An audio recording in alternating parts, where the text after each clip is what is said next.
What's good, Kinganda? This is your boy O'Shea Duke Jackson, and I'm here from the great city of Nairobi, Kenya. As you can see, my background is different. Maybe I'll go out and shoot a video tomorrow. I'm not really the vlogging type, but we will definitely try to give you some information as far as that is concerned. Let me welcome everybody to the stream. I'm glad to see everyone here. Let me just talk about, before we get started, some of the traveling issues that I want to rectify. Sister Judy had reminded me to make a video, but I'm going to just talk about it on the stream. If you're flying within East Africa right now, I want to rectify the currency situation, okay? 50s and $100 bills, the newer ones are important. I've been knowing that for a long time, but you're going to need the newer ones. Do not come to any country on the continent of Africa to get use the old $100 bills. You're gonna be very, very pissed off. Either they won't accept them, or you're gonna get a lower rate. Okay. Let's say if you're coming from Uganda and you bring Ugandan shillings. Okay, if you're Uganda and you come with Ugandan shillings, and then you say, you know what, I'm going to come to Kenya with my Ugandan shillings and exchange them there. My friend, this is worthless here, okay? So, this is like around $55. Here, it's worth nothing. Zero. All right? You'll literally be using this to wipe your behind with. That's how trash it is in Kenya. In fact, the Ugandan currency is not respected anywhere in East Africa. They won't even exchange it. Tanzania won't exchange it. Kenya won't exchange it. Rwanda won't exchange it. Kenya will exchange their currency almost everywhere in East Africa. But Uganda, it's a different situation, okay? So make sure that if you come to Uganda going to Kenya, that you convert your money back. And I am going back to Uganda, so this is why I have my money still. So you want to do that. Let me talk about the airports also, okay? Now, I want to get into the differences for travel, and then I go to the differences all together. Both countries have curfews, all right? Everywhere in the East African community has a curfew. Rwanda has a curfew. Uganda has a curfew. Kenya has a curfew. Uganda's curfew is 9 p.m. till 6:30 a.m., which means that you have 15 and a half hours a day to do things, okay? Kenya, the curfew is from 11 to 4, all right? So 11 p.m. to 4 a.m. My flight arrived into to Kenya from Kigali, Rwanda, and at 4:34 a.m. I was on the road to Kilauea, whatever you call it. This is where I'm staying at now. And so I was here. And let me tell you this, when you come to Nairobi, this is a very important point. If you come in the morning, you'll hear a bunch of people yelling at you. So don't be offended by that, because when you get off the plane and you come into the baggage, there's a door where there's an airport transport authority. I think it's called Jaboom or something like that. They're registered, Jaboom, Nairobi. I think that's what it's called, something like that. So these are the people that did something, okay? I forgot what it's called, but these are the people, that do the airport travel, okay? And so these people are the certified companies that's there. If you take individual people, then they yell at you like, yo, you want a taxi? Private cars, never do that. Use the airport authority to go from wherever you are to town, okay? Because if you use these people, number one, if you leave something in their car, you don't know, right? But the airport authority is more organized. They will have a number. So the way that you know that this person is working for the airport, they'll have a list of where you're going, and they'll tell you how much it's costing beforehand. So they'll tell you, like, where are you going? I'm going to Westlands. The guy will pull out a list of things, and it will tell you how much it costs. Now, obviously, it's going to be a little bit more expensive than Uber. And you could do, well, let me go and get go to Airtel or Safaricom and get a SIM card and go to there. But if you're just getting off a plane, a flight, you might just want to just go straight to where you're going and things, and you pay a little bit extra. But the service is a little bit more expensive, but it's also good. I will always take a license plate of the car that you're in. Get the driver's name, get the license plate, and all of that. Okay. So just in case, if you have any problem, if you're going there, get the person's number, get the person's name, and all of this. It's the most important thing. Just in case if there's any issues, make sure that you get everything that you got out of your car getting in. Okay.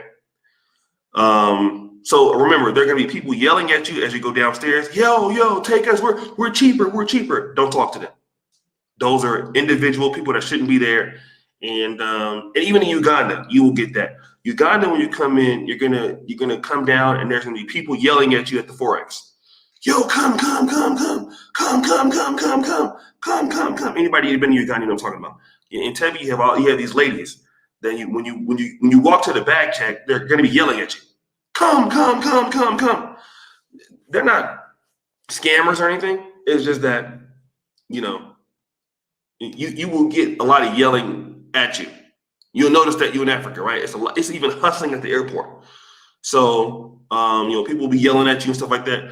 But now if you're at the Forex, that's different. That's the difference in Uganda and Kenya. People will yell at you at the Forex. Outside also, when you get outside of the airport, people will yell at you. Private drivers. If you're going to take authority from Kampala, Entebbe into Kampala again, there's a taxi list. Okay. And usually it's going to be about the same going into the city from Entebbe. If you use Uber, it's the same because Entebbe is very, very far. So it's typically about the same. So let me talk about some of the differences that you're going to notice. Number one, the difference between the big cities, Nairobi and Entebbe, is Nairobi is giving a bigger length of a window. Curfew is at 11 p.m., ending at 4 a.m. Uganda's curfew is at 9 p.m. till 6:30 p.m. That is a non-negotiable curfew. Now, there are certain people that work for government offices that can move through the night. The military can move whenever. Airport transit can move whenever. So let's say, for example, if your flight comes in at 12 and there's a curfew going on, you are still able to transfer from the airport to the city. All right? That's one thing you can do. So the curfew is if you're coming to one of these countries right now and you want to be able to see more in a day, then consider the curfew hours. All right? Consider the curfew hours.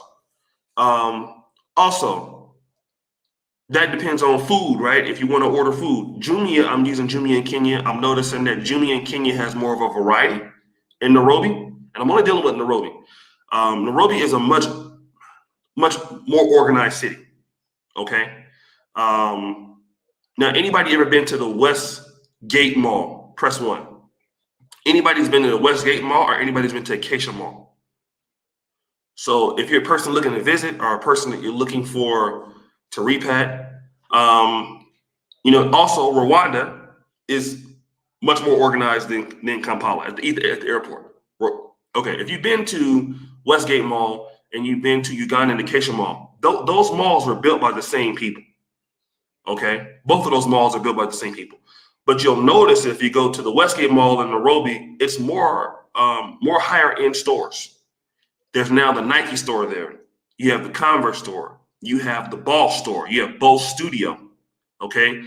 There's money exchanges inside of the mall. If you go to Acacia, there's no money exchange inside. There's money exchange outside. The only high-end shoe store that's in Acacia is Adidas. So what you're dealing with in Nairobi is you just have a bigger quality of an upper middle class community. All right, that's just really what it is. There's more people that have more money, more affluent people in Nairobi than it is Kampala. There's more better roads in Nairobi. There's more investment into Nairobi. There's a higher quality of life for people that want like the U.S. style of living. Thank you, Brother Howard. So if you're looking to look at something that can, if you're a person looking for something that reminds you more of the West, so more of the amenities of the West, then if you live in Nairobi, you're going to get that big city kind of feel. Okay, there's a lot more white people here too, a lot more foreigners here. It's a bigger city, and it operates in that manner. Thank you, Ingrid. It operates in that manner. Brother Marcus, let me get to that in a minute. I've never been to Mombasa. I'm just dealing with these two. So all I know is Mombasa's on the coast. It's kind of like the beach. I don't know much about that, but most people look at big cities. So I can tell you that looking back at it, Nairobi is quite different from Kampala. I looked at it, I was like, oh, it looks the same. It's quite more organized, and it's more for a more for affluent city. So that's one thing. If you're also looking at internet access, the internet access is like night and day. All right.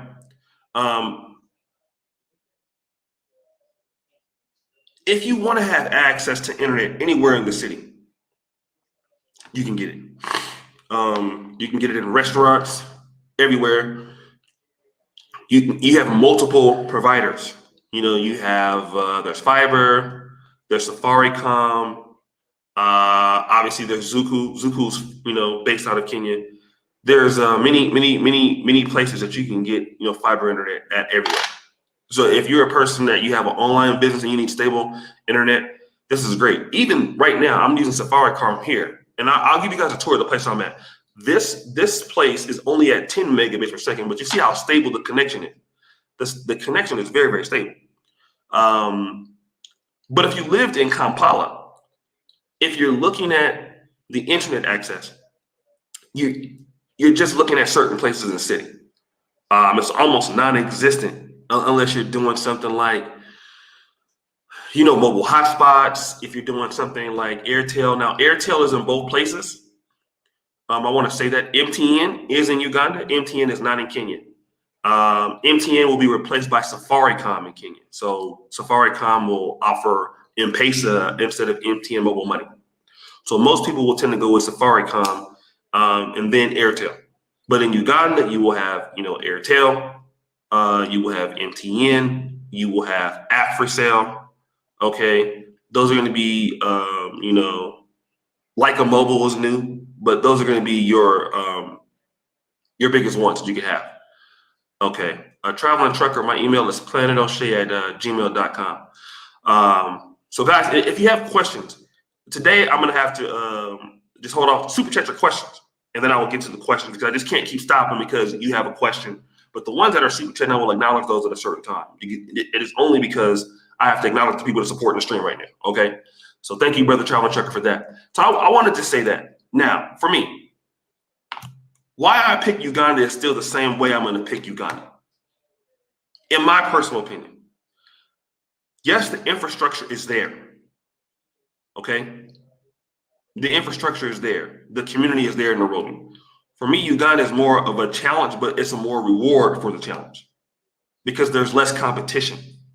Now, Kenya, if you even look at their TV, local television in Kenya is like night and day between what I'm seeing at MBS, Bukete TV, Spark TV. Nairobi is way more advanced in things like that. All right, they just are. The technical know-how of people here. They've never been a victim of a military coup like Uganda has. So you have a lot of talented people here, very, very bright. They have a very talented diaspora. Kenyans are very, very, very, very serious. Even I hate to say this, but the guy that turned my business around was a Kenyan that moved to Uganda. Not to say that Ugandans couldn't do the job, because they can, obviously they can. But the person that was really really dedicated to what I was doing and had the technical know-how, that was because he spent a year at this internship. So the guy that was the person that really took care of a lot of things for me was a guy from Kenya. And he moved to Uganda, and then that was his opportunity. And he was even saying that, if you want to get into music videos, you want to get into different things, if you have the money and stuff, it's better to go to Uganda because the opportunity is just better. So also you got so that's the thing that you're going to be dealing with. Kenya, the infrastructure is there, but you're going to have more competition. And Nairobi. I'm only dealing with Nairobi because most African Americans are, when they look to move to countries in Africa, they're going to probably look at the biggest city. So you're going to have that. Uganda is going to be less organized. All right, that's just the truth. Let's also talk about travel within the country, domestic travel within Uganda and Kenya. Again, it's not even close. You can take a flight from Nairobi to Nakuru. They have Jambo Jet. Oh, Jambo Travel. That's what it was. The airport, Jambo. Sorry. Jambo Jet. You will have, you can go from, they have a train system here. You can go from Kenya, Nairobi to Mombasa.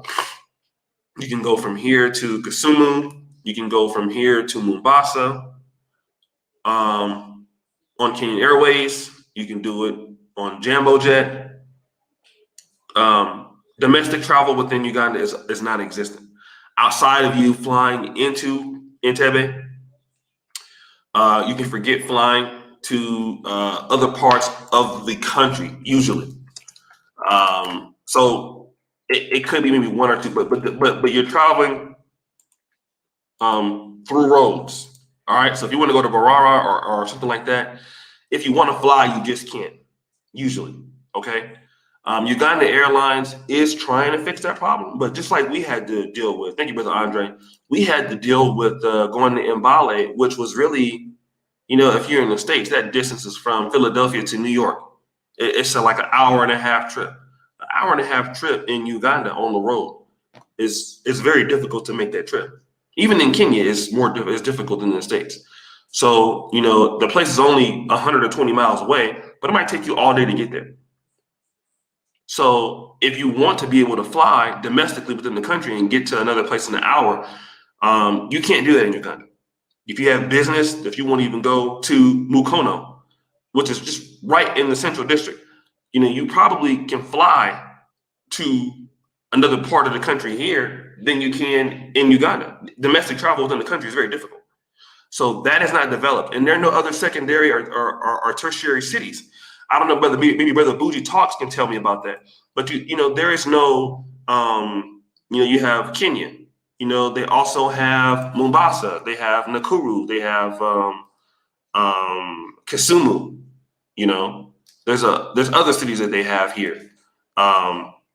You just don't get that. They also have this new tech city in Kenya that they're building. It is called Kanja. All right, that's a project that's like $14 billion.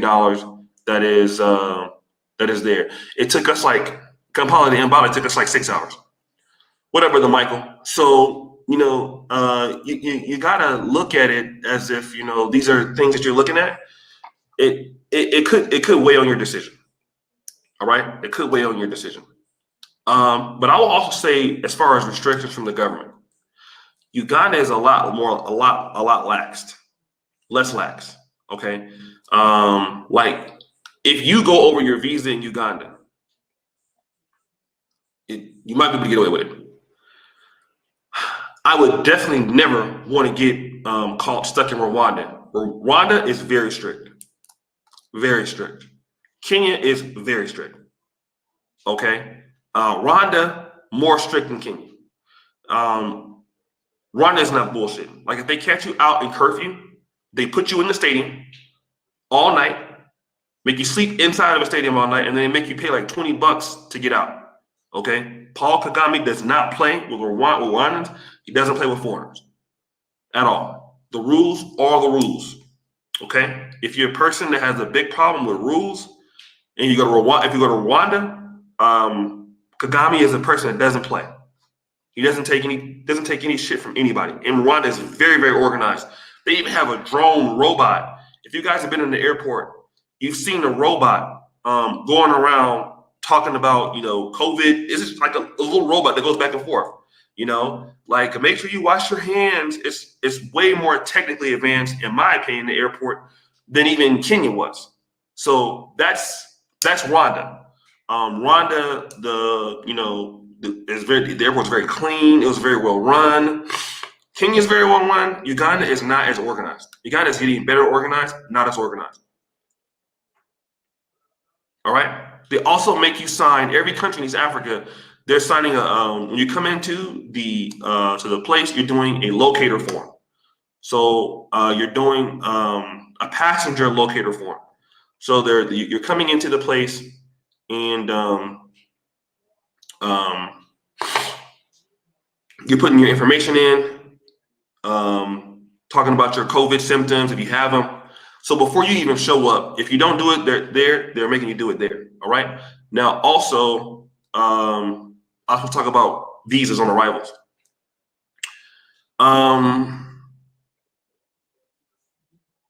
You can do the East African visa, but right now, immigration is very strict. They're going to ask you a lot of questions.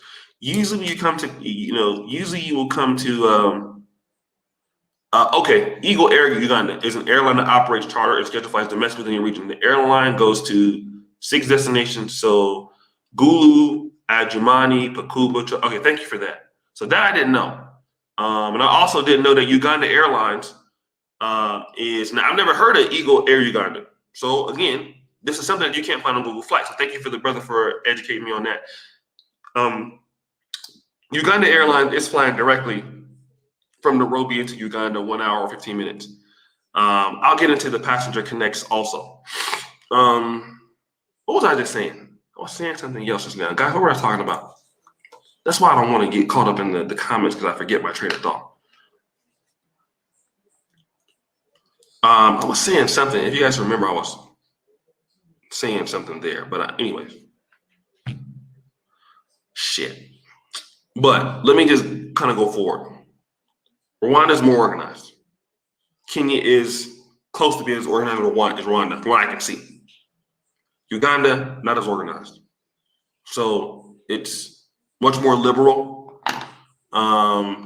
It's East African visa. They're gonna ask you a lot of questions. Why are you here? Who are you going to see? What do you do in Uganda? Why are you in Uganda? Why do you want to come to Kenya? At least this is my guy, And instead of giving me, he asked me, like, usually it's $50 is a 90-day visa. He asked, well, how long are you staying? I said, I might stay like 5 days. He was like, oh, okay. I'll give you a month. So really, the $50 is supposed to be for 90 days. He gave me 30 days. Not that I cared about that, because I was leaving anyway. But the immigration is asking more questions. Who do you know here? What's the address? Where were you? Why are you in Uganda? You were over there. What do you do there? What kind of business do you operate there? I was very shocked at like all of the questions that they were asking. That's something typically like that the European countries ask, but I believe that they're asking these questions because of the COVID thing. So the visa that I got was a 1 month visa. All right, instead of the 90-day visa that you typically would get. So if you're an American and you fly to Kenya, sometimes they might even give you an East African tourist visa. So you might have to pay, like, you come back to Uganda, another $50. So I want to talk about that. Now, let's talk about cost of living, from what I can understand. Cost of living, Nairobi, I'd say, from what I can feel, is about 20% more expensive just for everything. Now I went into the ShopRite. The ShopRite in Kenya's best location, and in the ShopRite, to me, the best ShopRite in Kampala is Lugogo Bypass, which is I don't want to call the mall name. It's not. And then there's also Village Mall, Bugalobi, ShopRite. Those are some of the better ones. Okay, you talk about some of the best neighborhoods. The ShopRite inside of Westlands Mall, it reminded me of Woolworths in South Africa. It was completely upscale. So, and what I would say is the upscale of the ShopRite grocery store in Nairobi was equivalent to what's the store that Amazon bought out? You know, it's been a long time since I've been in the States. The organic food store, what is it called? It was called, you guys know what I'm talking about, right? What's the Amazon food place that they have, they bought out? You know, brother, it's now, is it called Amazon Fresh? But what is it called? What was it called before? Whole Foods, right? Whole Foods. So Whole Foods is, definitely was on like on Arden Way, like where the markets love. You know, in that region, Whole Foods is always in a very, very upscale place. So if you look at what Whole Foods looks like in America, if you go to ShopRite inside of Westgate Mall, or Two Rivers, for example, or Carrefour and Two Rivers Mall, which is a really exclusive mall, it looks like that. The luxury in Uganda is not the same as the luxury in Kampala. Is not the same as the luxury in Nairobi. It's a different level. It's a different level. Nairobi's upper class demands a certain amount of quality that the upper class in Uganda typically, at least from the stores, the ShopRite in Uganda is not going to put the same effort into the same ShopRite experience in Nairobi. That's what I get out of it. So, and like I said, Acacia would be the example of upscale, you know, because it's not too far from, it's by Kamocha, you know, you could say it's right in the middle of, you know, close to Tenda, Bukoto, in those areas. Yeah. Carrefour is also in Uganda, but the Carrefour in Two Rivers is definitely better than the Carrefour that's inside of Oasis Mall. I love Carrefour because, I mean, I'm used to Carrefour in Europe. So it reminds me of Walmart. So if those things matter to you, then you look. But let me talk about cost of everyday living. Everyday living in Uganda. What's going on, brother Craig? Shout out to Team Tipsy Tulips. Everyday cost of living in Uganda is cheap. To me, I think I would enjoy my life better in Uganda. It's cheaper. You can, for rent, you can get a really, really nice place. If you can have internet access and stuff in Uganda, the opportunities are for what we do is better than even here. It's still good here too. You know, here you can get more people. Like if you're looking at starting a business in Kenya, you're definitely going to be able to get more professional people in Nairobi. And the reason why I would say you would get more professional people is because it's a bigger city, not because people from Nairobi are smarter than Kenya, but you're going to get more of a professional people because it's a bigger place. But in Kampala, if you can get something going, it can't be stopped, and you can get things quicker because it's less competition. Less competition. The only thing is, if you're in Uganda, you're going to have to be the person that's going to have to, Uganda.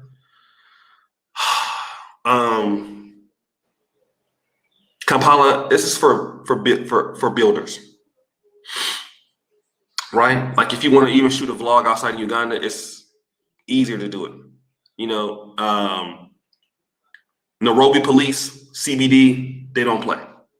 You got to have a lot of permits for everything. Uganda, we were able to do the Miss Curvy thing in front of McCary the little contest, and nobody ever stopped him. Kenya, it's less restrict, more strict. So I think I have the majority of things I said. I want to thank everybody that super chatted tonight. Thank you for being here. Make sure you like the video. In my all honest opinion, I still will pick Uganda. Although I've looked at what the city offers, and I've been around Nairobi a few times. I'll still pick Uganda because Uganda has, for what we do, it's more opportunity. The market is smaller. Cheaper than the South. The South what? Like the South United States? So this place I'm staying at, I don't want to give you guys my exact location because some of y'all might be a killer, but where I'm staying at is I'm staying in Kilauea. I don't know how you pronounce it. If I was to stay in this apartment, it's 3-bedroom, 3-bathroom, furnished. It's $2,000 a month. It's upscale. It's beautiful. Obviously, you don't have to pay that much. You can pay $300 a month and get a pretty decent place in Kenya. All right, 400 or 500. Like really, you don't have to pay what I'm just here for a few days. So you can do that. And the thing about it, if you have an online business in Kenya, it's internet everywhere. If you go to Uganda, you can only stay in certain places and get fiber internet. You can stay in Tenda. You can stay in Mbuya. I don't know if I'm saying that right. Mutongo, Zero. Kololo. You can stay in Bukoto, which is where I live in Bukoto. You can stay in Chayambolo. Yeah, Kenya is cheaper than the USA. Now, for the guys, I want to talk about. Track. I don't want to do that, but let me talk about for the guys. Guys who want to know, what has a better opportunity with you for women, Nairobi or Kampala? Again, Nairobi got some. In my opinion, I will say this: people in Nairobi are more. And I could be wrong. There's much more vocality and expression of like liberal attitudes towards style and dress. So you won't see people with like nose rings in Uganda that much. You won't see, you'll see the, kind of provocative dressing in both places. But as far as, expression with like, different colors hair and style, you have more out of the box thinking here in Nairobi. You know what I'm saying? Than in Uganda. Ugandans typically, from what I can see, you don't see a lot of people deviating from the cultural norms. So there's a more stronger sense of a woman's role, of how she should, kind of present herself, how she should kind of act. Nairobi is more westernized, for sure. You're going to see a lot of different styles. You're going to see women that have a lot of different, personalities, women that do a lot of different things, women that are a lot more vocal, ask for, what their role is and what your role should be. If you want to say it's more of a feminist perspective, you can say that. Lot more expression of sexuality, I will believe, that's happening in Nairobi. So Uganda has more pressure on their women to be kind of inside the box. Kenya, not so much. You also have more wealthier women here, wealthier young women here, wealthier young people here. So, you have more people that I would assume has been more exposed because the upper middle class is more deep. So from what I've seen, just in, being here for a few times, I've seen that, the women here are more, there's more of a diversity class of business owners because there are many more fields here. Okay, so I've seen that. As far as what they look like, Kenya has a lot of foreign people here too. There are a lot of Caucasians here. There's a lot of Somalians that are here because I think they're considered a tribe. You see a lot more, in my opinion, a lot more Indians here. So you have more immigrants here that are considered Kenyan that are not Africans. I've noticed that. You know, Parklands, from what I understand, is a community of middle, like people from the Asians and stuff like that. Um, so you know, that's one thing. Now in Uganda, you will see Indians, but not as much. They're there. You will see whites, but not as much. There's over like 50,000 whites in Kenya that are considered Kenyan, like white Kenyans. So let me talk about what they look like because I know we have. So I'm trying to be as respectful as possible. You know, you're gonna see.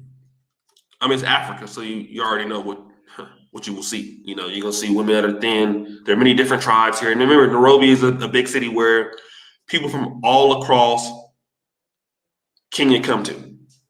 Kenya is a world city, so you have people from Uganda live here, people from Nigeria live here, people from all across Africa live in Kenya. But Nairobi is also the hub of where the women from the Kisumu area come here, Nakuru, they all come here. So you get a lot of flexibility is in looks. You know, there's some that are thin, just like Uganda. But if you're looking at you know what I'm talking about, for what y'all like. It's definitely here in Nairobi. Now, also women are easy to talk to than in America. So you can walk up to a young lady and you could say hello. You know, you're very pretty. A woman will appreciate that. You know, so even in Kenya, it's easier to talk to a young woman or a woman of any age than in Uganda. It's easier. All right. I mean, no, not easier, but then in the States, Uganda is a woman is on average to me, it's much easier. It's easier than Kenya, although Kenya is, I would assume, is easy to at least get to, like, you know, stop somebody and say hello, you're pretty. Can I talk to you? You know, they will, you know, basically usually give you the phone number. Uganda will give you the phone number and then we'll meet up with you for a date. Ugandan women, don't like. Okay, I know guys go to the thing about Africa. If you come to Africa, Kenya, Uganda, thank you, brother. Got wet. South Sudanese brother in Australia. Shout out to the brother. And shout out to everybody here. I'm gonna give everybody a shout out before I go. Ugandan women do not flake. I've never had, like, I was going to meet somebody for a date or a business thing. One time she's gonna be there, she's coming. That's not in their culture to flake. Kenya, I've never had that either. You know, if you're dating women from Kenya, or you got that, like, very rarely, I've never heard a guy say I was going to a date with a woman and she just flaked on me. I've never once heard that. So if somebody agrees to come see you or meet up with you, they're gonna come. You know, so if you're a brother out there and you know you want to see a lot of Ethiopian women, you will see both in Kenya. You will see even more in Kenya than in Uganda, but they're there in Kenya. Eritrean women, you will see that in Kenya and Uganda, although I believe you will see more Eritreans in Kenya. So, you know, as far as a lot of you know, women, as far as, I would say, more diversity, probably we'll see it in Kenya. Curvier is close, Uganda. So that's all I'm gonna say. What about Ghana woman, brother? What are we talking about? What's the title of the video say?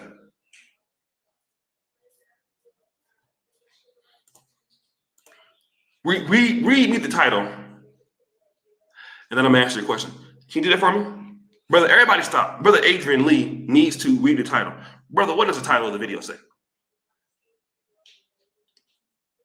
I'm gonna stop the show for you. What does the title of the video say, brother? Can you read that? Brother Adrian Lee is gonna spend the next 300 seconds reading the video title before we come back in.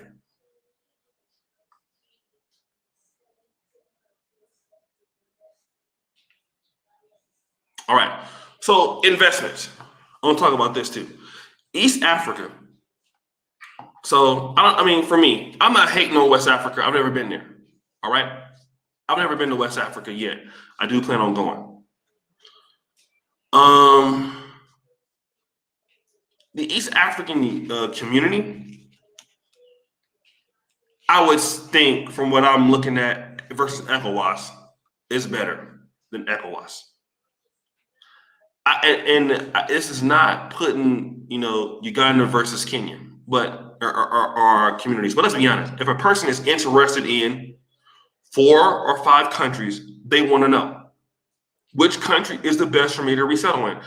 There's nothing wrong with that, right? But the East African community, number one, if you want to be an investor's license, you can come in with $100,000 and prove that you have $100,000. You can get an investor's license. All right, that's what you can do. ECOWAS region.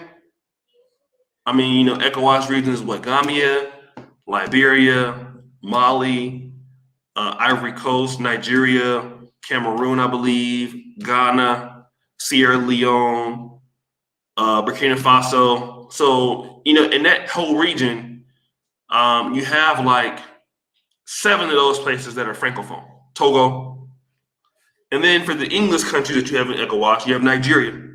Right now they have SARS. You have Ghana, which everybody is going to. You have Gambia, which is another place that people are going to. You have Sierra Leone. You have Liberia. I don't think that Liberia is very expensive too. Like Liberia is super, from what I've been talking to, like it's very expensive. And the infrastructure is not there to do some of the things we can do in Uganda or Kenya. Sierra Leone, I don't think Sierra Leone, the infrastructure is there either. That has people that has like fiber, cable, stuff like that. They're still trying to roll it out. So these are the problems that are going to be there. Okay, it's going to be more expensive. Liberia is like you can be paying as much as you're paying in New York City, from what I've been told. It's very expensive because the infrastructure is just not there. Now, somebody says Liberia is not expensive. Now, she might be from Liberia. I'm only going off what Roddy Uray would say for what an American would need. So for the style of apartment that you may be able to get with internet access, where she lives is like $2,000 a month, $2,500 a month. If you want to live like similar to American accommodations. People have questions, super chat. That's how we're gonna deal with these live streams now, because there's too many questions here that go there. So if you want me to ask the question, put the money up there. Okay, thank you so much. Like Brother Tony, this is the example. Amen, hallelujah. Brother Tony, bless you with $24.99. God bless you. Okay, so that's how we're gonna do that. That way I don't have to keep stopping my stream and going there. So for the lady, she's a Liberian born, living in New York. She may have information. I'm only going off of what I've read from African Americans. And again, a Liberian that's living there, depending on what your needs are, it could be very different from African American that's never been to Liberia and doesn't know anything about Liberia. What their needs may be could be much different, because when you're from a place and a person is not from a place, it could be different. If you're a person looking for internet, from what I understand, like there's Zuku fiber in Kenya, there's Zuku fiber in Uganda. There is nothing like Zuku fiber in Liberia.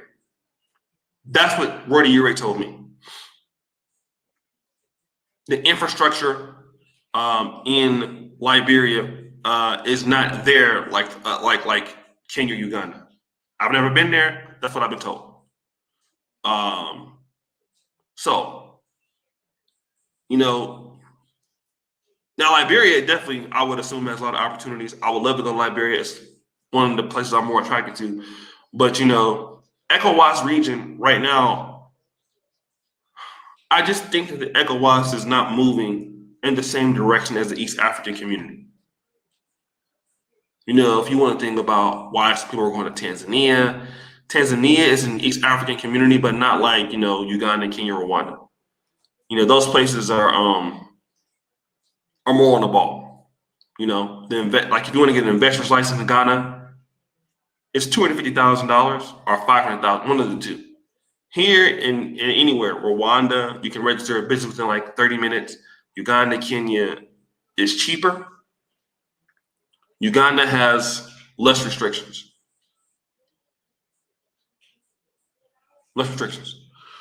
So Kenya, Uganda, you want to get an investor's license where you don't pay taxes. I understand the amount is $100,000. All right. So I think that I've covered. Yeah. So Ghana is $500,000 and $1 million of trade. So there you go. There you go. For me, I think all repats. If your community is, if your business depends on internet usage a lot, you may not want to go to certain countries. All right. So it needs to, you need to.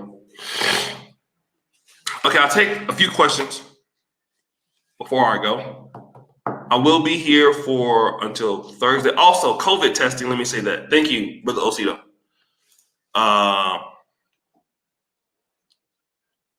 Ruth, how's the food in Kenya? It's like anywhere else. It's a world-class city. So what? I mean, let me tell you guys. Any big city in Africa, it's a world-class. These are world-class. These are capital cities. It's almost like asking you, like, how's the food in New York? How's the food in Atlanta? It's like, hey, how's the food in Washington, D.C.? That's the same thing as saying, like, how's the food in Nairobi? Not being mean to you, but everything that they have, like, for the most part. These are capital cities. Every capital city is good and usually a lot of things. Nairobi, Johannesburg, Lagos, you're gonna find Kampala, food, tourism-wise, people spent millions and billions of dollars on this stuff. So of course it's good. Kigali, of course it's good. Yes. Like, don't get it twisted because it's Africa. No, any major city around the world. Come on now. Like, I'm not being mean. How's the food in Kenya? Like, this city has like 5 million people. It's one of the biggest. It's one of the best cities on the continent. So of course the food is good. Of course, it's like, how's the food in London? Thank you, brother Traveling Trucker, for the super chat. Listen, this is how we're gonna start doing it. So y'all need to respect what I do. Okay. You want to ask me questions? There's a super chat button. The reason why, as Black people, as African Americans or whatever, you need to support people who are doing nice things. Okay. So, but as Blacks, we don't want to support content. So what we're gonna do is this. When I go live and people want to ask questions, you're gonna have to support what I do.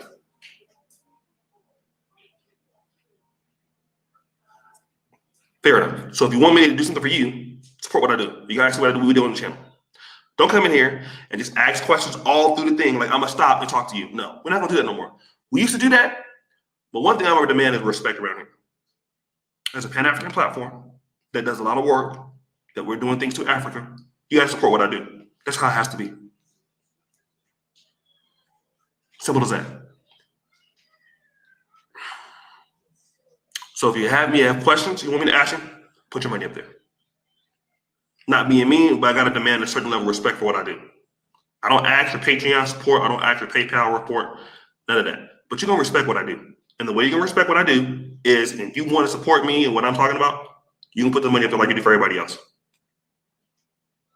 I'll do that in my other community too, in the manosphere. So it's not like I'm just trying to be, no, I don't care if it's $1. You're going to support what I do. Everybody. So if you have something you need me to do, support what I do like everybody else is doing. It's not fair for the people that's giving the money that are supporting what we do on this channel. And then for the people that come in and just ask random questions, the same thing, no. Support what we do.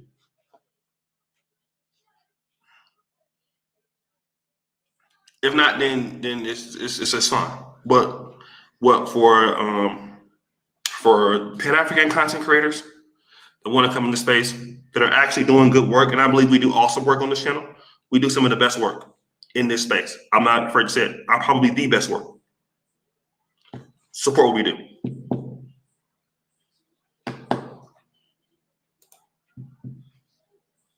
And I'm not going to sell our platform out to accept anything less than that. All right. We did Club Uganda. We have another agribusiness video we're going to shoot that costs $300 a shoot. So when you start talking about that, people leave. Fine. But we're going to have to start, if it's just $1, you're going to support what we do here. If you want us to do something for you, you're going to support what I do. Straight up. So with that being said, for those who want questions and want to support, put the money up there. And I want to ask for those people. Anybody else that doesn't do it and you ask questions, you will be put on timeout. And if that doesn't work, we will make it a members only thing, where only the members only can ask questions. So questions, super chat. I'll be here for 10 minutes. But let me give shout outs. Brother Derek, hey, Brother Chris, Black Business Builder. Gilbert, Brother Gap Pan, thank you for your support. Audrey, what's up, Brother Dapper? Chris, hey, Judy, Ebony, Jay Georges, Chris TV, GT. Yeah, man, Black people always want something for free, brother. But with Black people, you have to be firm, because if they don't, they walk over you.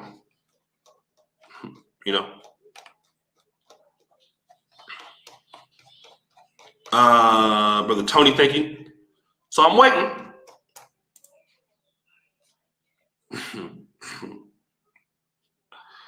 Y'all don't got no more questions? What happened to the questions? Y'all don't want to talk to me no more? What happened? I see the numbers drop from 300 to 271. 269. What happened? What happened to all the Negroes? Y'all left? Did y'all leave? Don't leave me. What happened to the pro-Black supporters? Yeah, brother, we need support. Okay, brother, you got to pay. Oh, brother, well, brother, it'll be a good night, brother. Brother, good night, brother. Brother, I'll see you tomorrow night, brother, when with my bank card. Exactly.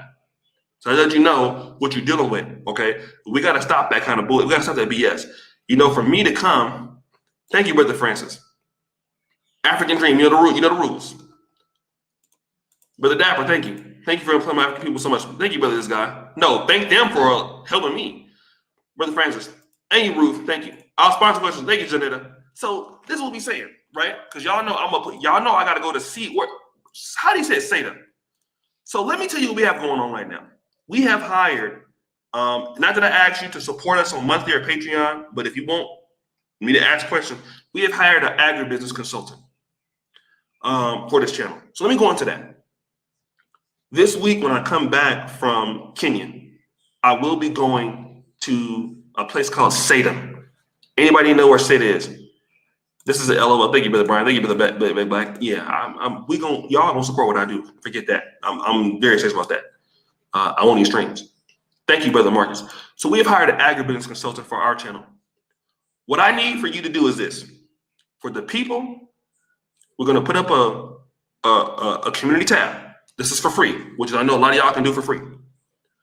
Please tell us the questions that you want us to ask on the. We're going to a mixed range poultry farm, so it's not the same as Seda and Makona. Yes, thank you, brother. So you have to. Anybody know about Mbale? you have to go through Seda, Mukono to go towards eastern Uganda. So what I want to say is this. If we're going back to another versatile range farm this week, what are the questions that you want us to ask? Doesn't cost you any money for you to ask us questions if you go on the community tab. We will put that there. So we'll be doing that. We will also be covering different farms on a podcast and video. So we're going to shift our platform to video for agribusiness farms. It's only because we noticed that the brothers and sisters really like this. Not only are we going to be doing it in Uganda, we're going to be doing it in Kenya. Kenya, you have to be patient with me. Kenya is just a hassle to get to right now. Big Black, you're a Patreon of Negro Manosphere. There is no Kinganda Patreon, brother. It's a different company now. Okay. So Kenya, for me to get all the people here, well, no. Actually, Kenya, I have a videographer here, but I got to get him more equipment. We got to get him a gimbal. We got to give him a PC to edit on. We got to give him more professional things, and I got to get a presenter here.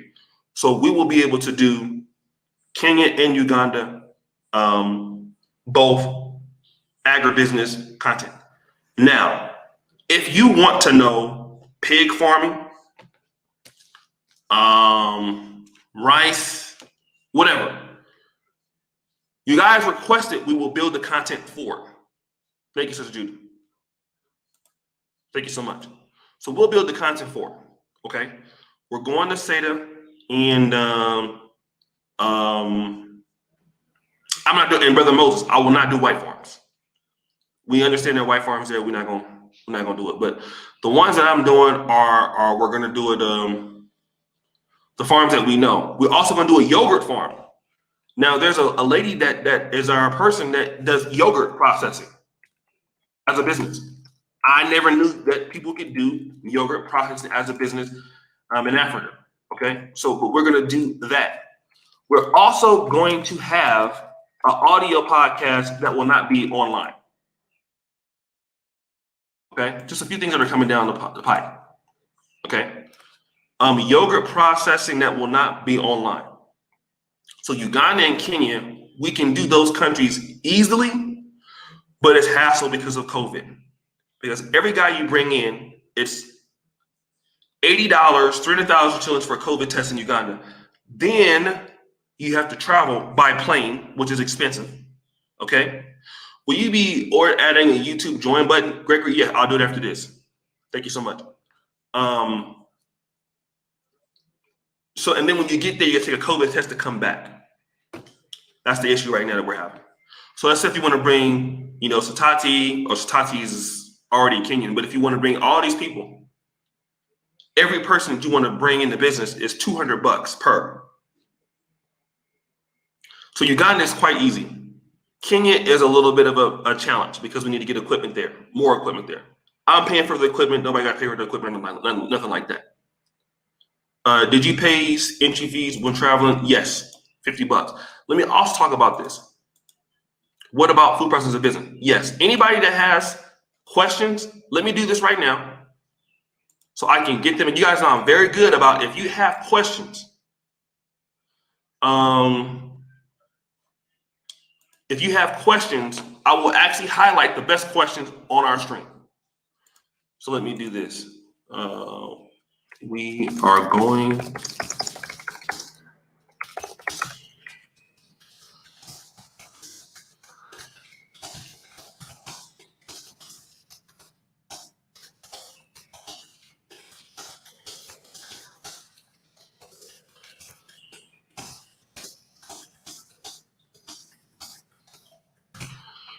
All right, so guys, go to the community tab. Go to the community tab, and under that post that you want us to talk about, if you are a person that has questions on certain things, food processing, which would be under the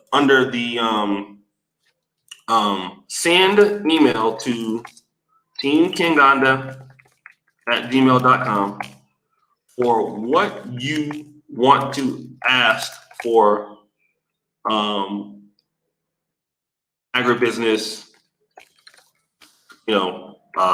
contents.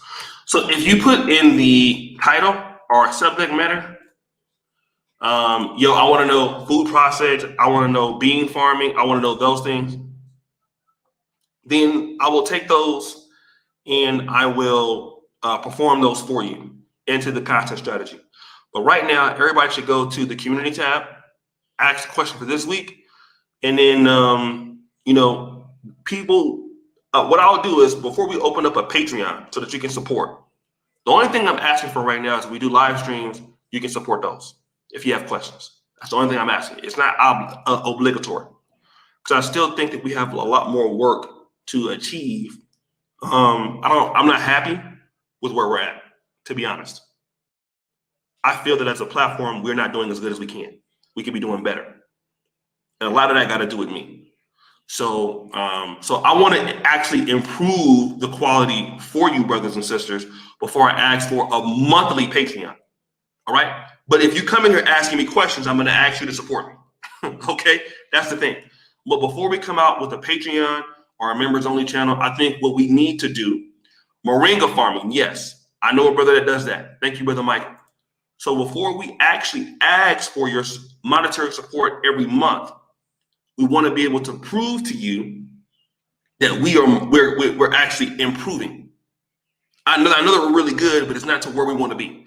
So I probably won't roll that out until the end of the year because there's some things that I want to be able to make sure that we can keep up the quality. Because I remember I have to go back to Europe in like 2 weeks. So I want to make sure that when I go, that the projects can still be maintained, that we can still put out the level of content that we're putting out with refer as far as edits are concerned. As far as this is a heavy project we're taking on. So before we ask for your support monetarily every month from everybody, I want to make sure that we can actually continue to be moving up. So I think that's fair to you. Because there's a lot of people in the Pan-African space that are asking for support that, in my opinion, are not good. I don't want to end up being somebody that is asking for support and that's not good. I want whatever we do to support itself. Now, the only thing that I'm going to do is on live streams, I'm not going to be just sitting there and stop my live stream. If you want to support me on live stream, then obviously you asking me something that means it's worth you talking, so you're going to support what I do. All right? That's just the mindset with that. But yeah. So if you guys do that, we'll do that. And then once we come up with, let's say, 4 or 5 or 6 more episodes, it takes, because the farm episodes take a whole day to shoot. So if you're going to SATA, we need to hire a car. A car is about 150,000 shillings a day. Then we got to put the gas. That's another, maybe 20,000 shillings, something like that. Then what we need to do after that is we need to pay the person that we're coming out there to film. Because remember, they're stopping their time for us. Now, for those who don't know this, when I went to Farm Up, not that he asked for it, but what did I do? I gave Farm Up 400,000 shillings. All right? Because when we go to somebody's farm, we bless them. Okay? They're letting us come to their farm. We're asking them, coming to their farm, can we shoot your farm? Your daily bit. This is an inconvenience. All right. So when you go to the farm, we're not just going for the free. The person that hooked us up with the person on the farm, we got to give them a little something. The person that allows us to film on the farm, we give them something for letting us come. So every video, you're already about $250, $300. That video makes about $40 on YouTube. All right. So, but again, that's how we do business here. When people allow you to come in and do something that edifies the community, you have to do it.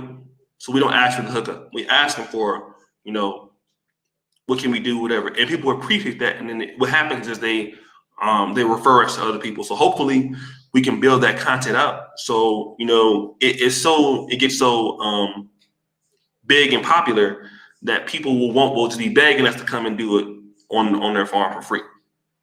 Weed crops, send me the email, we'll do that. So that's why we do what we do. And then it takes a lot of time in editing. It takes 2 or 3 days, or 1 or 2 days to do a really good edit of an agribusiness video, because the video could be 20 minutes.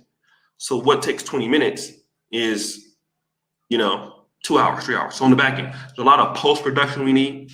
We need to make sure that, the gimbal is working and the shots are not shaky and all of those stuff, right? So, and then also COVID, we're traveling. The people that are going out are risking their health going out in COVID. That's always a risk. Because if one person catch COVID in the studio, everybody get COVID. So we risk a lot to go out and film these contents. Nobody right now on the continent of Africa is doing what we're doing as a personal YouTube channel. There's not one person. We're the only people that's endeavoring to do this, and we're the only channel that's asking our people how we're actively allowing our folks to participate in what we're doing with the content. So, pharmaceutical weed. So, okay. So email me those things. If we can do it, we'll do it. If we can't do it, we can't do it. Something like weed, I'm not going to jail for niggas. I'm sorry. Yeah, we're going to do a video on weed in Uganda. And then Museveni be knocking at my door. I don't like y'all that much. So we have to see if there's anybody else doing it. So, because if, then it's going to be, here come the Black American guy trying to sell weed in Uganda. That y'all know how they're going to take it. I'm just going to be real. That's the Black American dude. He's, exploiting our people to produce weed in Uganda, and so then you have a whole nother war and people talking about, I'm trying to sell weed.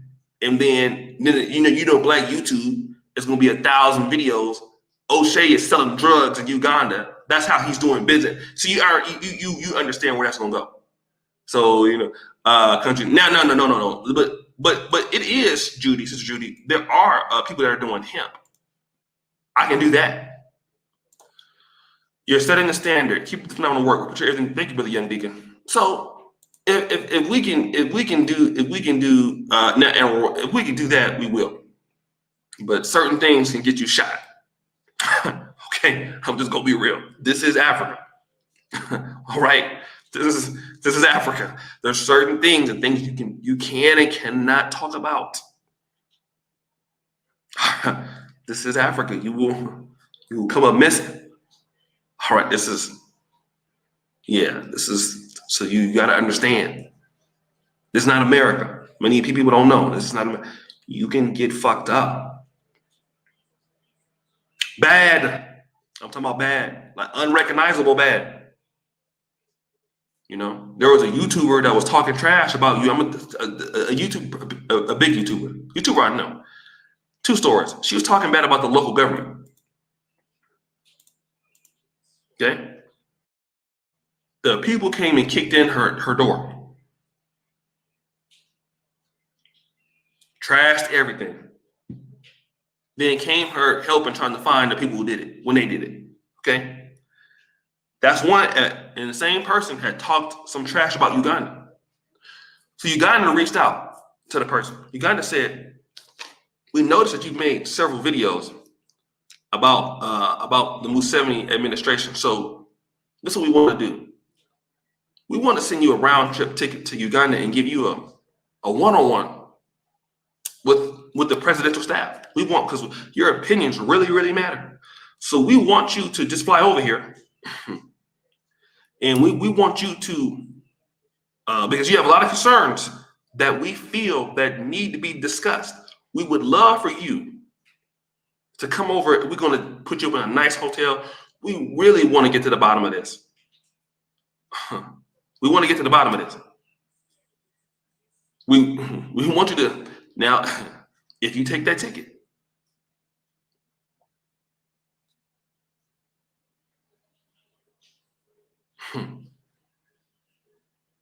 If you take that ticket, if anybody offers you that ticket and you get on that plane,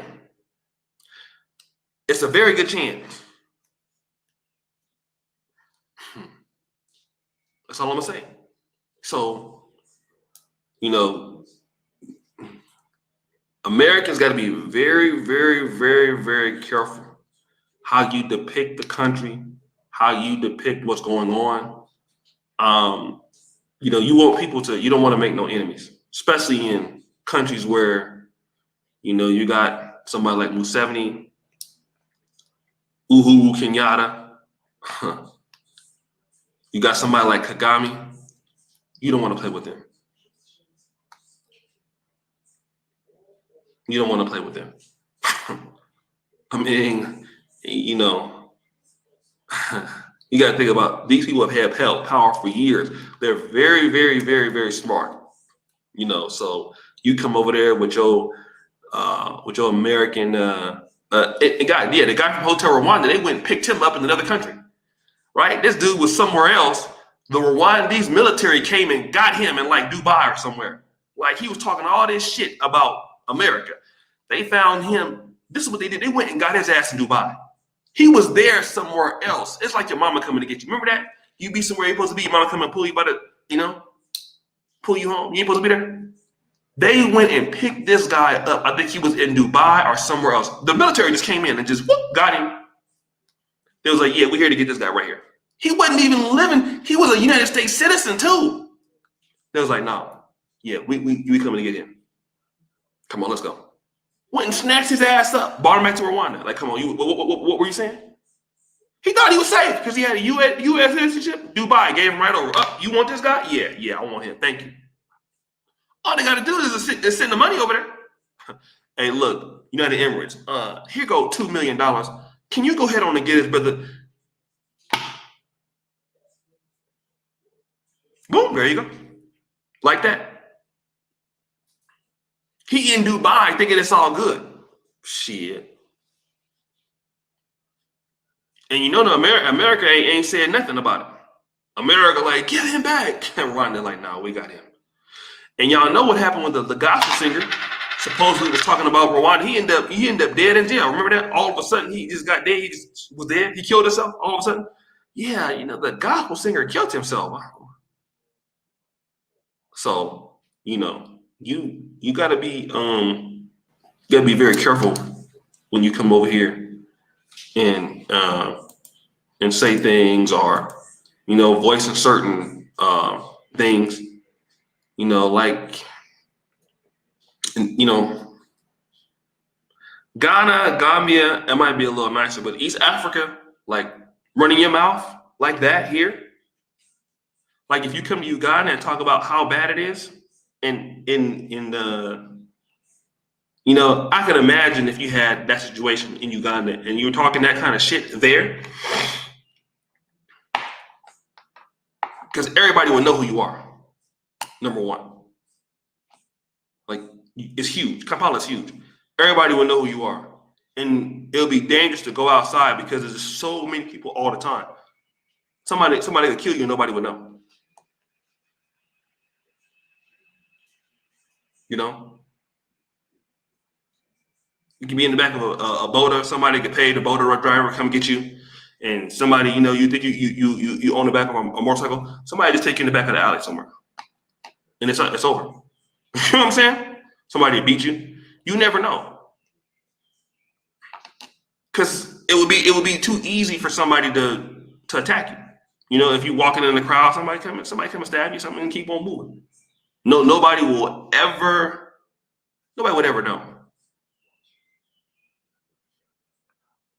It will never be investigated, and you know what I'm saying?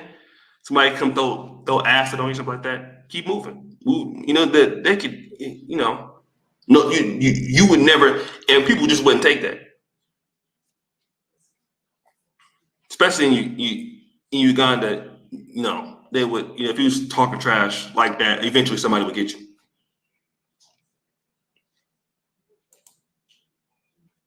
Especially if you say something against the president or something like that. I told you a story about an African American guy, right? It's a true story. There's an African American guy I know that was talking trash to the police. Dude from Ohio. He was telling them, yeah, nigga, F y'all, I ain't gotta listen to what you got to say. He said, dude, what did you say to me? Did you curse? Huh? You heard what I had to say? Woo, woo, woo, woo. While he was talking, he was finished the sentence. One dude came in. He wasn't even in, just mid-sentence. Just, you know what I mean? Grabbed him up real quick. He was screaming and hollering, put his ass in the back of the truck, took him to Luzira, threw him in the cell. He was talking all this shit. Man, that dude was ready to. That dude was. Then what they kept doing was they kept pushing his court dates back. So when it came time to the court, the person would go talk to the judge and stuff, and it was like, all right, well, we're going to delay your court date to another 2 weeks. And then they delayed another week. Till they broke his ass, right? And then he was in there crying, how sorry he was. Then they had him digging ditches and shit, digging holes, from what I understand. You know what I'm saying? I talked to the dude. I don't think he's still in Uganda anymore, but they had him digging holes. It's an American citizen. They had him out there doing road work, digging holes and shit, digging ditches, yard work. You know what I'm saying? So they had him in there for 6 weeks. Just make sure the food was real terrible. You know what I'm saying? Make sure it was real inhumane and shit. They was fucking him up. So that's just talking shit to the police. And imagine you getting like that for the police. Some police may do something, but for the most part, the police, you can talk a lot of shit to the police and something most likely won't happen. But here, you're not going to talk to the police. Something is definitely you're not going to talk a lot of shit to the police and just leave. Very rarely will you talk shit to the police and nothing just going to happen to you. You going to just talk hella disrespectful? No. Somebody will put that AK-47 in your face. So, so they whooped his ass and all that type of shit. They beat him up, and in African jails, it's automatic that you get your ass whooped. That's a part of being in jail. Being in jail is an ass whooping. It's a bi-weekly thing. It's 3 times a week. It's like an exercise. It's on the schedule. From what he told me, it's if they just feel like whooping your ass, they just whoop your ass. They just come in and whoop your ass because, again, you shouldn't be in jail. So you messed up. So now they're gonna whoop your ass because you see what happened with SARS. You know what I'm saying? That's how it is. You challenging us. So they just come in there to your door and just fuck you up for no reason. That's what he told me. So then they just, I feel like whooping your ass right now. I'm bored. Let's whoop his ass. They take you out back and beat you and stuff, put you back in the cell. Feel like whooping your ass again and take come get you. Come on. Slap you up real quick. So Uhuru Kenyatta isn't sensitive. I heard that he is not that sensitive unless you say something about drug dealers. Now I heard that if you accuse him of that, that's when he'll really go in. But I do hear that that Kenya is more, you can criticize the president more, although I wouldn't do it. But I heard if you try to allege that he's involved with friends that have drugs, something like that, then it's like hell on earth. If you do that, if you say something about him doing that, then he gonna, wherever you at, he gonna find you. He gonna kick in the door. And and you're gonna get fucked up for sure. Yeah, I heard that he's more tolerant, but if you accuse him of corruption, or if you accuse him of, having friendships with cocaine or drug dealers, then they're gonna fuck you up. That I've heard. But other than that, if you talk shit about him, whatever. I wonder if they would do that to a white woman from Europe if she mouthed off. It doesn't matter. They're going to fuck you up if you do it. That's what you need to understand. You're not a white woman. This ain't about if you do it, you gonna get your ass whooped. That's what you need to understand. All of y'all need to understand that. None of y'all in here white. If you do it, Okay? Don't get me wrong, though. You will get a lot of advantages. And I got to talk about this before I go. I used to think that African Americans don't get certain advantages in Africa.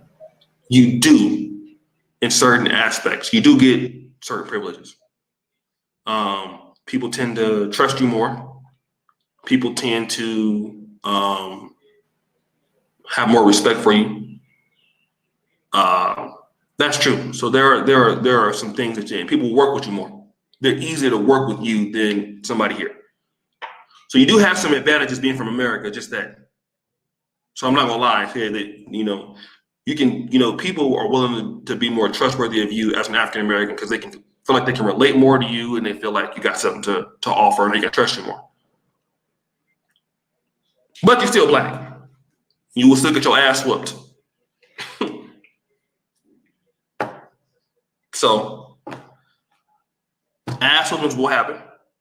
I have never got my ass whooped. I stay away from ass whoopings in Africa. I have seen many people get their ass whooped though, and I have watched. One of these days, I'm going to participate actively. I'm at least hold the coat for somebody like a thief. If a thief is getting their ass whooped, I will definitely want to jump in. I will hold the coat for the people whooping the ass. Whatever, Brother Julian Brown. You should have filmed it. No, I'm not filming no ass whoopings. No, this is not World Star Hip Hop. No, because it's not going on my platform. Because then they'll come looking for me. But anyways, guys, I hope you brothers and sisters, appreciate what's the information that's been given here. I thank you for the support on the platform. We do want to make these things better for brothers and sisters that want to get the information to the continent. Right now, we're working on developing more of the Kenyan region, and Uganda. We have a lot of good content coming out. Also, we're doing this. Now, anybody ever seen my real estate here on this channel?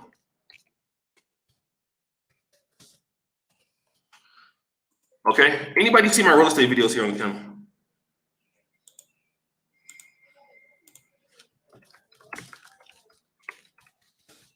Anybody seen it? We used to do Kinganda cribs here. Go check out the playlist. We used to do it a lot. We used to do it here. We used to do it on the African diaspora. So what we were doing is we realized that for housing, the problem that we were doing too much of luxury houses. Okay, we were doing luxury houses, and it was too expensive. So people were showing us houses that were like, exactly, brother, dark side, Johnny was doing exactly. So it was too much. So we were showing houses that were $1 million. We were showing houses that were $500,000. We were showing houses that were $70,000. It was just too much. It was too much. So it wasn't feasible. So what we're going to do is we're going to go back to it and we're going to show apartments in the frame of $150 a month to $500 a month. So let me say that. So we're going to do $150 per month to $500 a month. All right. We're gonna do a whole series on we have not seen your medical degree, or I don't have it. So does that make any sense? But anyways, so we're gonna do this concept. I don't know if it'll pick up. I don't know if you guys like it. But what we're gonna do is we're gonna do this budget. All our videos are gonna be in this budget, $150 to $500 a month. And so if you guys think that's a good idea, let me know. If you want me to do that, fine. If you don't want me to do that, then I don't know. And then maybe we're able to do that in Kenya. So we're going to only stick for this. We'll talk about if Zuku is there, how much electricity will cost, how much water will cost. We'll do it in terms of, we'll do the episodes for this cost. So, and obviously you can get a lot of good houses in Kampala for that price. Even in Kenya, come on, like maybe okay. I'll show you guys where the guys are moving. Is that in U.S. money? Yes. Let me do this real quick, guys. I'm gonna upload something. I want you guys to go watch it on our timeline. Because the guys from Uganda are moving. Okay. I want to show the YouTube story of, hold on.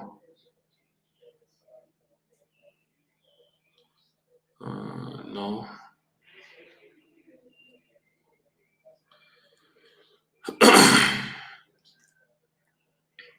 Oh, it's too long. All right. So we're gonna, the place you're staying at is like $800 a month. The place I'm staying at went back to $1,000 a month. Don't stay there. Thank you for the land. So where the guys are moving to in Bukoto, we're moving out of our place, which is furnished, but we're moving into a 3-bedroom. I'm going back, but they're going to be staying. So it's $500 a month. I don't want to upload the video because it's not like very good, but it's $500 a month. It's 3-bedroom, 2-bathroom. It's huge. It's 1.8 million shillings a month, and Zuku Fiber is there. So that's the thing that we're going to do. We're going to ask if Zuku Fiber is there or not, yes or no. Is Liquid Telecom there, yes or no? And if it's not there, what's the alternative? So if you guys like that, we'll do it for you. So where we're moving to, we had a few options. We had an option at 1.4 million shillings a month, was about $400. We had one at 450, and then we had one at 2 million. The one at 2 million that we wanted in Bukoto didn't have Zuku Fiber. But the one that we're going to is that we'll also calculate how much money you need up front. Like if you need a down payment, what do you need? We need to come up with 1.8 million, which is 500 times 3, which is $1,500 for the down payment. Then for the internet that we're going to be installing, which is the Zuku Fiber at 100 megabits per second, it's going to be around $130 a month. So what I'm going to start doing is the affordable rent. It was just, and shout out, I'll be honest, when we was doing it for Phil, he was the one that told us, African diaspora, he said the houses are just too expensive. People were watching them, but it wasn't feasible. So it was like, well, people were looking to come back to the continent because they will say, well, we wanted to be able to live and maintain a better lifestyle. So we'll start that project also. So where are the black men at here? Where are all the black men? Black men, press 1. All the brothers over here, the black men. Yeah, now Liquid Telecom, which is actually out of Kigali, it was very, very, very, very good at the airport. Liquid Telecom is very good. Liquid Telecom is now in Uganda, but it's only in the city. So guys, we're going to do our first episode of Uganda dating. All right. So I promoted it on my first channel, but now we're going to do it for the second channel. So I want to let you brothers know that we're going to bring that dating aspect over here. So the 3 things that we're going to do here is the with prime real estate properties. We're going to go ahead and do, Sister Judy already knows what's going down. We're going to do the agribusiness focused stuff. We're going to do the dating thing. Club Uganda, the season is going to end after the next 2 episodes. So Club Uganda is going to end. We won't do that until 2021 because we have to move everything. We need to move. We just did Club Uganda Kenya, and then we did it. So the first season is going to be done because it costs so much. And for every episode of Club Uganda is $550 because you got to pay the lights, the DJ, the girls, the makeup artists, the sound that comes out, because it's like a real club inside of a house. So you got to have all these things. So each episode is $5. So what we're going to do is we're going to end the first season, go back and look at it and make it better for next season. And so we're going to go and take that money and do the prime real estate. We're going to do the agribusiness stuff. We're going to do the podcast, which is not going to be online. It would be only not on the channel. And the dating thing. So brothers, we have the first episode. I'm gonna launch it over here. I'm not gonna launch it on my main channel. So that is something to pay for the girl. Yeah, because the girls that are there, it's a job, right? They come to have fun, but we pay them. And you gotta have their makeup done. Thank you, brother young man. Brother YMC, good to see you, brother. Formerly, I believe that's formerly True from Troy. Good to see my brother in the building, man. It's been a long time. Good to see my brother. So we have to pay for every set. So we're gonna take that money and we're gonna bring it back in 2021. So we're gonna go to the dating show here. We're gonna go to the agribusiness focus here, and then we're gonna go to the repat housing for $150 to $5 a month. Those are the next three things we're gonna put on the channel, as well as introducing that in the Kenyan market. So guys, I definitely appreciate you brothers and sisters for listening.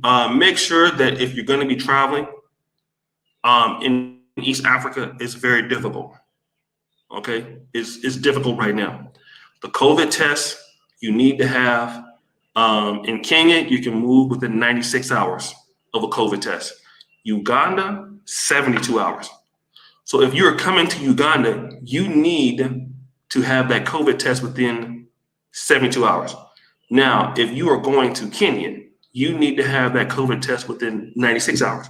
But for me, I would play it safe because remember, if you are in Uganda, you want to go to Rwanda, okay? Your flight is on Thursday. That COVID test has to be done by Tuesday. And those results need to be picked up by Wednesday. And picking those, thanks, brother Secret of Truth. I've checked my email. I'm gonna check that out. So those COVID exams have to be done at that time, okay? Now, when you get to your new place and you have to schedule your ticket back, 2 days before the COVID exam, you need to take that exam again. And then you need to do research on where can you take the exam. Because if you get the exam on the day of, let's say if your flight leaves at 9 in the morning, you can't take a COVID test at 9 in the morning on Wednesday. By the time your results come, you're gonna miss your flight. And if you miss your flight on the continent of Africa, I missed the flight by 20 minutes, $700 for Qatar. 700. All right. $700, family. That was Qatar. All right. So, also, let me say this, connecting flights. I know I'm all over the place.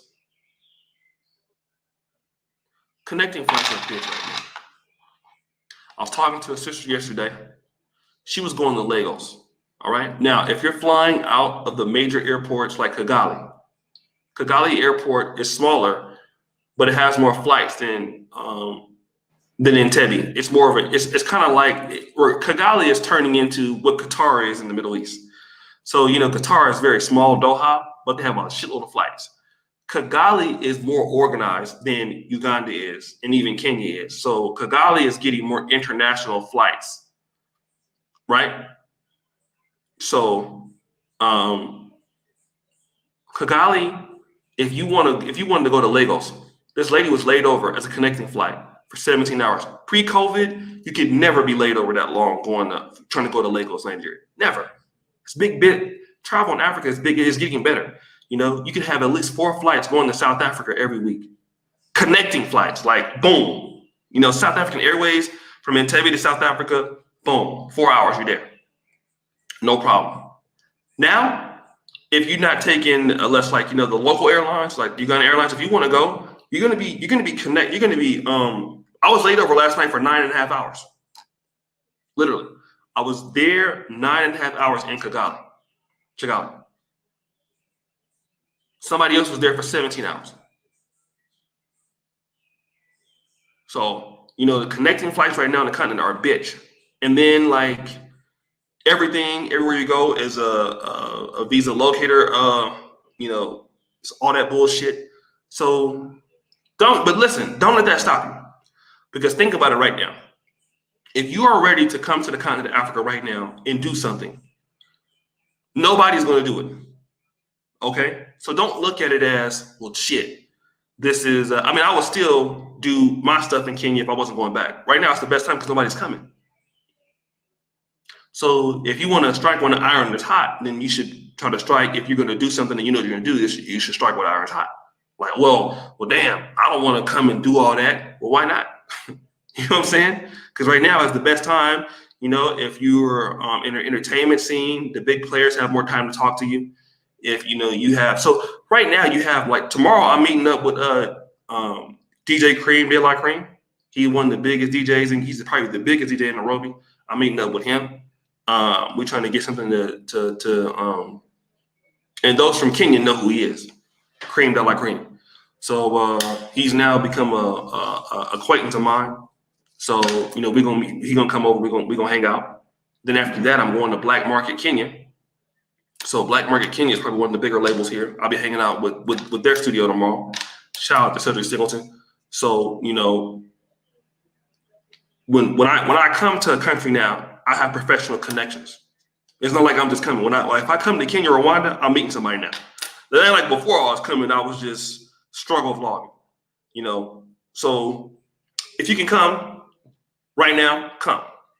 You know, right now will be the best time that, you know, people can have time to consult, because when the economy opens up and it comes back, you know, people get busy, you know.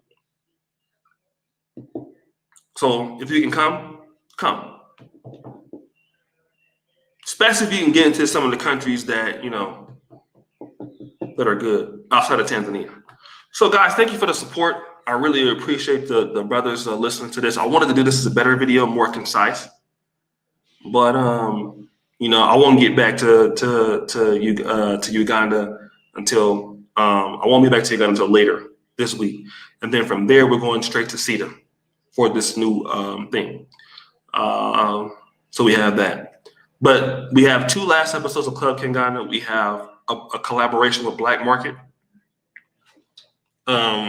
Records. We have Black Market Uganda. And we have Black Market Kenya. Have I thought about getting the music production on the continent? No. Sam Q, I'm in Kenya in December. Any tips, O'Shea? Bro, have you listened to the video?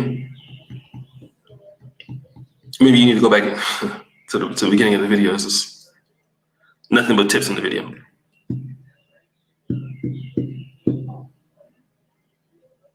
So guys, shout out to Latino.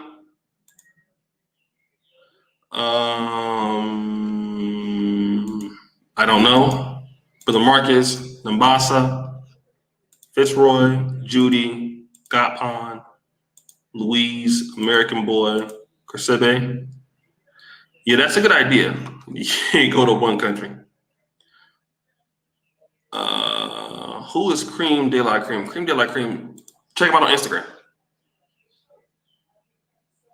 So you guys know I'm involved in the DJ. I'm involved in the DJ community, right? So Cream De La Cream is known all through the continent of Africa.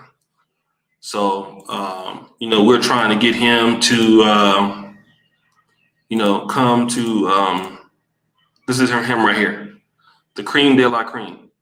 So you know, I'm gonna be rocking some of his stuff. So we're gonna be meeting up with him tomorrow, and he's gonna drop by.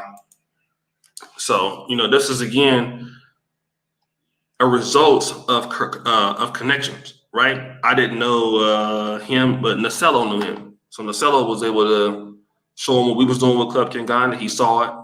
It was something that he wanted to do. Do you do consultants? No, I don't. I don't consult because I don't want to tell you the wrong thing. I can get you the people who can consult you though.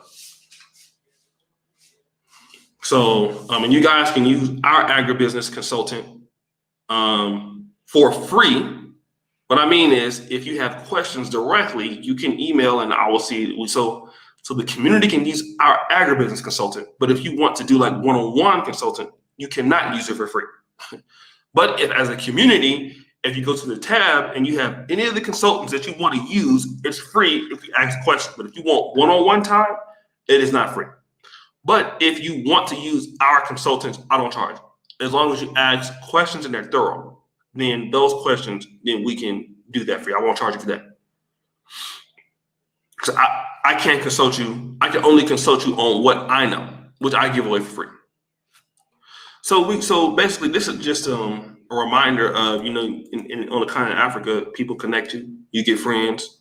You do good by one person, they connect you, and that's all it's about. It's just you keep connecting, people just connecting.